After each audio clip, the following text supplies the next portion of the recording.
La force d'un pays, c'est son capital humain et surtout sa jeunesse.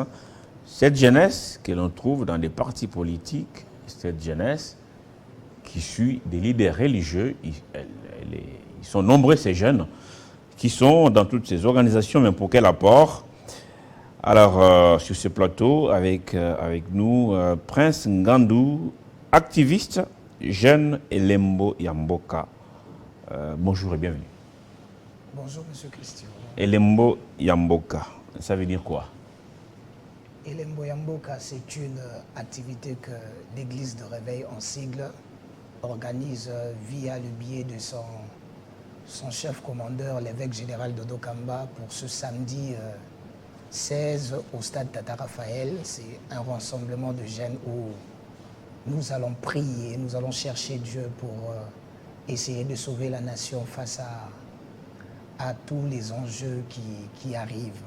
Sauver la nation, Dieu nous a tout donné.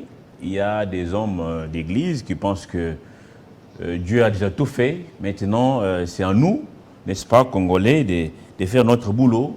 Nous ne faisons pas notre part. Nous chantons matin, midi, soir, Kita, Mona, Sala et tout. Est-ce qu'on ne fatigue pas Dieu avec ça alors que nous avons tout dans ces pays pour éclore, pour nous développer, pour nous organiser? Vous avez aujourd'hui une jeunesse pratiquement à côté de la plaque. Une jeunesse qui n'est que dans des antivaleurs au lieu de faire comme la Chine. La Chine aujourd'hui, sa richesse c'est quoi? C'est son capital humain, notamment les jeunes. Et vous, jeunes, qu'est-ce que vous faites? Seulement prier, laisser tout à Dieu. Et nous, qu'est-ce que nous faisons? Bon, probablement il y a un couac. L'Église ne joue pas que le rôle de spirituel ou de sa mission ecclésiastique. L'Église joue aussi le rôle de précepteur et celui qui ouvre le chemin à la société. Lorsque vous regardez les nations les plus influentes du monde, se sont développées par l'Église. Je peux citer notamment la France.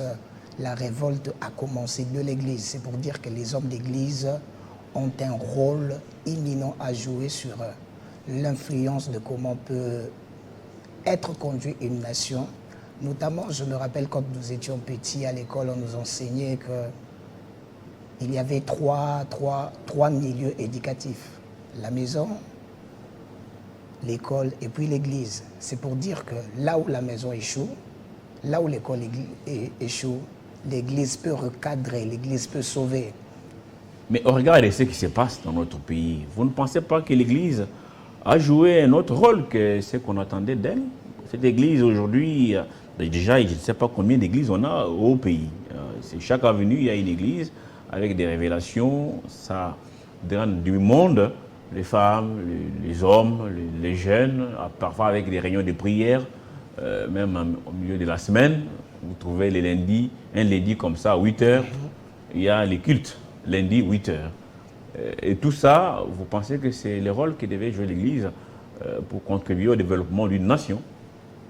Effectivement, parce qu'au-delà de sa mission ecclésiastique, l'Église est une œuvre d'abord spirituelle, c'est-à-dire elle est là pour préparer le peuple de Dieu, pour le préparer à la venue du Christ. Et par rapport à chaque Église, il y a un message donné. Et je ne peux pas entrer en profondeur parce que chacun a une révélation différente, un mode de conduite différent qu'il reçoit de la part de Dieu pour pouvoir faire les choses. Mais quant à nous, nous sommes là pour sensibiliser la jeunesse massivement à prendre part à cette activité qui va se dérouler ce 16, où nous serons en train de prier, où nous allons recommander le pays entre les mains de Dieu pour que Dieu nous fasse grâce. Comme vous venez notamment de le dire, que la richesse d'un pays, c'est sa jeunesse. Donc, si la jeunesse est la première ressource d'une nation, alors je pense que la jeunesse est en mesure à changer les choses, mais d'une façon où elle doit être révélée et elle doit être redressée. Alors, qu'est-ce que l'homme de Dieu a prévu après ces rassemblements? Ça sera au stade, c'est ça? Ça sera au stade Tata Raphaël. Au stade Tata Raphaël. Qu'est-ce que l'Église a prévu après avoir prié? Qu'est-ce qu'on fait après? on attend que ça tombe du ciel, on se met au travail. Après avoir prié, on se met au travail. Et Ça, c'est prévu par l'homme. Il va vous motiver pour... c'est pas... Qu'est-ce qui va se passer? C'est pour ceux qui nous suivent, hein, toutes ces questions. C'est vrai, on a vu déjà quand le président Tshisekedi est arrivé, on était au stade, on a prié. Il y a eu beaucoup de prières depuis que les M23 a pris Bunagana. Les ministres ont initié des prières, les hommes de Dieu sont allés au stade. Bon, après la prière, qu'est-ce qui va se passer? Qu'est-ce qu'on va faire, hein? Notre part, hein, comme humain. Cette activité vient pour réveiller le jeune à passer aux actes, à poser des actes, à ne pas rester dans leur coin, à avoir une nouvelle façon de comprendre les choses et à comprendre que la nation va mal. Et si nous ne nous mettons pas au travail, nous serons en train de retarder les choses. Alors cette activité vient pour éveiller les esprits des jeunes, parce que la Bible déclare que au-delà de l'intelligence ajoutée, la sagesse. Et la sagesse, c'est ce qui nous vient de Dieu. Je pense qu'en étant jeune, en étant intelligent, on peut tout faire, mais pour qu'il y ait une sagesse, nous avons besoin d'une assistance de Dieu pour que nous puissions marcher en harmonie et en unité. Généralement, les choses peut-être se passent telles qu'elles sont dans le pays parce qu'on a beaucoup d'hommes intelligents, mais on a très peu de personnes sages. Et la sagesse est toujours associée au travail, au verbe bâtir. Là où il y a la sagesse bâtit, la sagesse construit. Mais vous allez vous rendre compte que nous avons des hommes intelligents qui occupent des grands postes, qui sont jeunes, mais ils sont en incapacité de bâtir ou de procréer les choses. Alors, cette activité viendra pour un peu enlever les équivoques sur certains points et montrer à la jeunesse une nouvelle voie, celle du travail, accompagné par Dieu surtout. Le rendez-vous est donc pris, ce sera le 16 septembre, le samedi prochain donc, au stade Tata Raphaël à 9h, c'est ça? 9h du matin? Oui, ça sera à 9h. Voilà, beaucoup de jeunes, je crois, ils seront là pour implorer la grâce du Seigneur, peut-être aussi avoir, hein, parce que travailler ça. Vous savez, je disais au début de cette matinale que les Japonais sont minces, ils sont de petites tailles.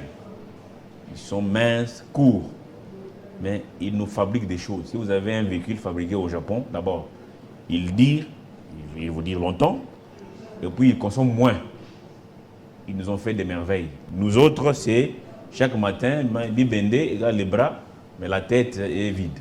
Peut-être grâce à l'inspiration, n'est-ce pas, Dieu peut vous faire grâce pour travailler votre cerveau et sauver cette nation qui n'est pas encore en péril, hein, mais qui peut l'être si nous continuons à être inconscients dans nos actes de chaque jour. La nation qui est en phase descendante, parce que je me rappelle d'un professeur, le feu sénateur Zégué, qui a écrit un ouvrage qui disait que la RDC avait déjà réuni toutes les conditions possibles pour disparaître en tant que nation. Dans cet ouvrage, il comparait la chute de l'Empire romain à ce qui est en train d'arriver dans notre pays. Parmi les causes majeures, il y avait deux choses qui ont fait en sorte que l'Empire romain chute. C'était premièrement le relâchement des droits de citoyenneté et puis deuxièmement, c'était l'invasion des troupes étrangères. Et c'est ce que nous remarquons ici dans le pays.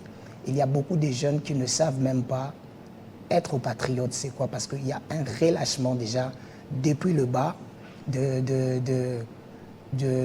l'éducation citoyenne. Et ça, c'est un danger.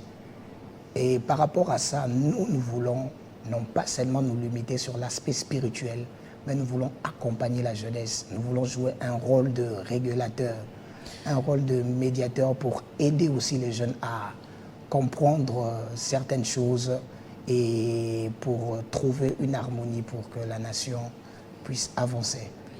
Il y a eu dans ces pays beaucoup de prophètes de malheur depuis la nuit des temps. Rappelez-vous déjà, avant nos indépendances, Lumumba avait prononcé pour la première fois le mot balkanisation. Oui, lui avait une longueur d'avance par rapport à celle de sa génération. Il connaissait les ambitions de ses pyromanes. Il continue, mais le Congo reste toujours un, indivisible aussi grâce à Dieu, comme vous le dites, et que ces jeunes qui seront avec vous seront bien sûr, auront le moral dopé, n'est-ce pas, pour parler Congo et défendre la mère patrie. Merci beaucoup, Prince Ngandou, d'être passé pour nous parler de cette activité. Elembo Yamboka, samedi 16 septembre, au stade de Tata Raphaël, pas seulement la prière, mais aussi parler à la jeunesse du rôle qu'elle est censée jouer au pays. Merci à vous tous. En tout cas, je vais finir par ces communiqués de l'ONG Oulizi, de Apollinaire Mandé, qui est à la régie son. Cette ONG lance la campagne « Pas une parcelle sans jardin ». Une parcelle sans jardin. Pas une parcelle sans jardin. L'ONG Oulizi lance cette campagne, même si à Kinshasa, il y a beaucoup de parcelles sans espace pour les jardins. Ce sont des constructions anarchiques autorisées par certaines personnes inconscientes, insouciantes, laxistes, qui ne pensent qu'à leur ventre. Il faut toujours un endroit pour les jardins pour créer la beauté, comme on dit, l'ordre mène à Dieu. Mesdames, messieurs, merci de nous avoir suivis. Depuis 7h20, on était déjà sur ce plateau pour vous tenir compagnie. 50 bonjours, avec beaucoup de fierté, oui. Nous étions là pour vous servir. Il y a des centaines de messages, je ne saurais pas tout lire. Je vais vous répondre inbox, comme disent les internautes. C'est notre devoir, nous sommes là pour vous. Parfois, nous sommes la voix des sans-voix. Je vous donne rendez-vous mercredi prochain, même antenne, même plateau, surtout, même plaisir. Au revoir.